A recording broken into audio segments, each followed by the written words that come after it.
আন্তর্জাতিক নারী দিবসে বাল্যবিবাহের অসুস্থতা নিয়ে ব্যতিক্রমী সাংস্কৃতিক অনুষ্ঠান, পাশাপাশি স্বাস্থ্য শিবিরও অনুষ্ঠিত হয় উদ্যোক্তাদের তরফে। স্পন্দন স্বেচ্ছাসেবী সংগঠন ও ত্রিবেণী সংঘের উদ্যোগে আন্তর্জাতিক নারী দিবস উদযাপন উপলক্ষে বাল্যবিবাহের অসুস্থতা বিষয়ে ব্যতিক্রমী সাংস্কৃতিক অনুষ্ঠানের আয়োজন করে রবিবার।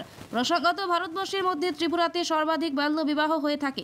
এই বিষয়ে সচেতনতা বৃদ্ধির লক্ষ্যে এরকম অনুষ্ঠানের আয়োজন, পাশাপাশি বিনামূল্যে স্বাস্থ্য শিবিরেরও আয়োজন করা হয় উদ্যোক্তাদের তরফে।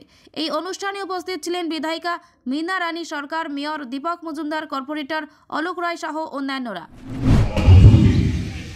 সামাজিক দায়িত্ব, সামাজিক কর্তব্য হিসাবে সামাজিক বিভিন্ন কাজ তারা অনুশীলন করে থাকে। তো আন্তর্জাতিক নারী দিবসকে সামনে রেখে